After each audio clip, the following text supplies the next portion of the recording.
ध्यान से देखना, अजम्पशन नंबर 2, 3 अजम्पशंस हैं। फर्स्ट हमने करी, क्या करी? फर्स्ट हमने गोइंग कंसर्न अजम्पशन। सेकंड हम कर रहे हैं कंसिस्टेंसी।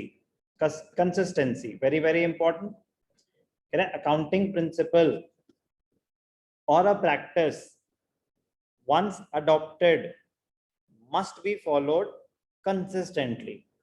कह रहे हैं मतलब एक बारी जो आपने अकाउंटिंग प्रिंसिपल अडॉप्ट कर ली वही फॉलो करना। कह रहे अच्छा मतलब क्या हमारे पास कोई ऑप्शन है ना फॉलो करने का? ऐसी बात बोली क्यों रहे हो? ऐसे कुछ एरियाज होते हैं जहां पे आपके पास ऑप्शन होता है, 2 ट्रीटमेंट्स अवेलेबल होती हैं, दोनों में से आप कोई भी फॉलो कर सकते हो। एग्जाम्पल दिखाता हूं फिर हम इस पे वापस आएंगे। ध्यान से देखना, एक सेकंड, ध्यान से देखना। एक एग्जाम्पल से आपको समझाता हूं कि कंसिस्टेंसी अजम्पशन होती क्या है। एग्जाम्पल, तो एग्जाम्पल हम ले रहे हैं alternate methods of depreciation। Multiple examples हो सकते हैं, बट अभी मैं आपको एग्जाम्पल क्या दे रहा हूं कि डेप्रिसिएशन को चार्ज करने के ना डिफरेंट डिफरेंट मेथड्स होते हैं। तो एग्जाम्पल, एक होता है स्ट्रेट लाइन मेथड, क्या बोलते हैं इसको? Straight line method, SLM। और एक होता है WDV, written down value method. Written down value method, क्या फर्क होता है दोनों में? एग्जाम्पल से समझते हैं। आपने 1 अप्रैल 2015 को एक मशीनरी खरीदी। कितने की मशीनरी परचेज करी? 10 लाख की। ठीक है, अब रेट ऑफ डेप्रिसिएशन है 10%, दोनों में रेट ऑफ डेप्रिसिएशन है 10%। मेथड अलग है बट रेट ऑफ डेप्रिसिएशन दोनों का सेम है, 10% डेप्रिसिएशन है। अब ध्यान से देखना, straight line method, WDV method. 10 lakh की मशीन है तो ईशान्या डेप्रिसिएशन, एक सेकंड, तो डेप्रिसिएशन फॉर द ईयर 2015-16 उस साल डेप्रिसिएशन कितनी रही होगी ईशान्या? तो 1 लाख। करेक्ट। अगर 10% रेट ऑफ डेप्रिसिएशन है तो डेप्रिसिएशन रही होगी 1 लाख। तो बैलेंस ऑन 31 मार्च 2016 कितनी वैल्यू रह जाएगी एसेट की? 9 लाख। यस और नो? यस। फर्स्ट ईयर में मेथड कोई भी हो, कैलकुलेशन ऑफ डेप्रिसिएशन सेम रहेगी, तो उसमें भी आपके बैलेंस आया 9 लाख। किसी को कोई भी डाउट कि क्या हो क्या रहा है भैया ये? No sir. हम देखते हैं एसेट की डेप्रिसिएशन कैसे कैलकुलेट करी जाती है डिफरेंट मेथड्स में। ओके, अब सेकेंड ईयर स्टार्ट हुआ आपका, ध्यान से देखना इंपॉर्टेंट पॉइंट। फिर depreciation at 10% for 2016-17। Next year ईशान्या डेप्रिसिएशन कितनी होगी? 9 लाख की 10% या 10 लाख की 10%? 9 लाख की। Okay, straight line method. Straight line method का ऑल्टरनेट नेम पता है क्या है? इसका ऑल्टरनेट नेम है ओरिजिनल कॉस्ट मेथड, और WDV का ऑल्टरनेट नेम है diminishing balance method. Diminishing balance method, original cost method अगर इसका नाम है तो क्या कहना चाहते होंगे कि depreciation will be calculated every year on the original cost of the asset. Yes और नो? Yes sir. इसलिए नाम है उसका स्ट्रेट लाइन मेथड। तो स्ट्रेट लाइन मेथड में नेक्स्ट ईयर भी डेप्रिसिएशन 10 लाख के ऊपर ही कैलकुलेट करी जाएगी। ध्यान से देखना, डेप्रिसिएशन कितनी होगी 1 लाख। कैसे निकाली 10 लाख का 10%। कौन से मेथड में स्ट्रेट लाइन। तो फिर बैलेंस क्या आ जाएगा, बैलेंस ऑन 31 मार्च 2017। अब वैल्यू क्या रह गई 8 लाख, यस और नो। Yes, sir. लेकिन WDV मेथड अगर होता तो आप सही बता रहे थे शन्या, उस केस में 9 लाख पे डेप्रिसिएशन लगेगी। तो 9 लाख का 10% कितना होता है 90,000। 90,000। ठीक, 9 लाख का 10%। अब वैल्यू क्या आई 8,10,000। क्या दोनों वैल्यूज सेम आ रही है मेथड से या अलग अलग आ रही हैं। और अलग अलग। Sir, अलग अलग।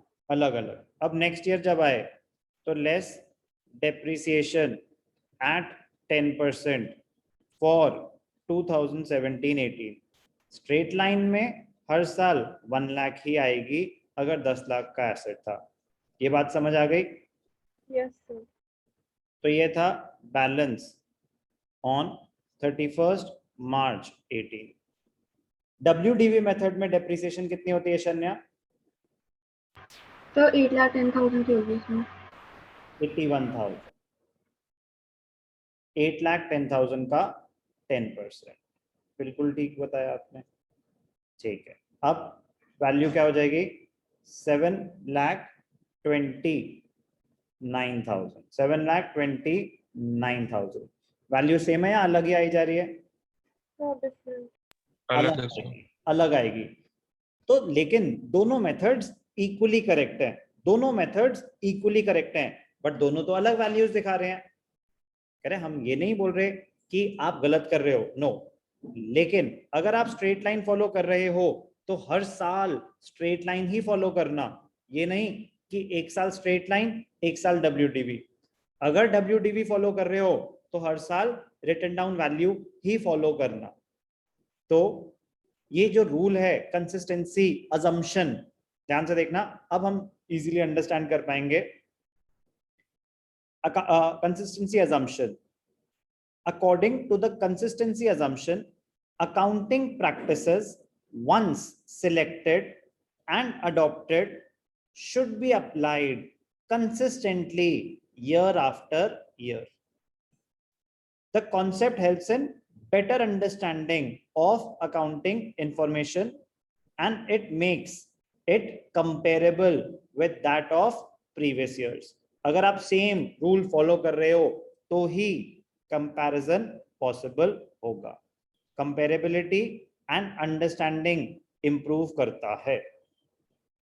Consistency it eliminates personal bias. मतलब अगर कंसिस्टेंसी ना होती तो कभी आप कोई रूल फॉलो करते, कभी कोई रूल फॉलो करते, जहां पे आपको अपनी एडवांटेज हो रही हो कि अगर आपको प्रॉफिट ज्यादा दिखाने हैं तो आपने वो वाला मेथड चूज कर लिया जिसमें एक्सपेंसेस डेप्रिसिएशन कम आ रही हो। अगर आपको प्रॉफिट्स कम दिखाने हैं आपने वो मेथड चूज कर लिया जिसमें डेप्रिसिएशन ज्यादा आ रही हो। पर्सनल बायस का मतलब होता है अपनी पर्सनल एडवांटेज के लिए फाइनेंशियल स्टेटमेंट्स को मैनिपुलेट करना, ठीक है ना। पर्सनल बायस मतलब पर्सनल एडवांटेज। तो चांसेस होते हैं कि आप अपने पर्सनल बायस के लिए फाइनेंशियल स्टेटमेंट्स को मैनिपुलेट करो to attract investors, but consistency उस चीज को एलिमिनेट कर देती है। कह रहे भाई साहब आप रूल चेंज कर ही नहीं सकते, एक बार आपने चूज कर लिया, now you have to follow it consistently year after year. The concept कह रहे लेकिन क्या ये ऑप्शन हर जगह होगा आपके पास कि मल्टीपल रूल्स हैं, दो दो ऑप्शंस हैं, ये कर लो या ये कर लो, नो, हर जगह नहीं। तो ध्यान से देखना, this concept is particularly important when alternative accounting practices are equally acceptable. तो ये सिर्फ और सिर्फ वहां पे रूल अप्लाई होगा जहां पे ऑल्टरनेट ट्रीटमेंट पॉसिबल हो। तो for example two methods of charging depreciation, एक होता है रिटन डाउन वैल्यू, एक होता है straight line method, both are equally acceptable under the assumption method once chosen and applied should be applied consistently year after year. to make the financial statements comparable. To make the financial statements comparable. The accounting practice may be changed. ये बहुत ही important point है. Consistency क्या कहता है कि method और accounting policy once adopted should be followed consistently year after year. Advantages क्या है इसकी? Better understanding. तो ये तो पहले हो गई स्टेटमेंट.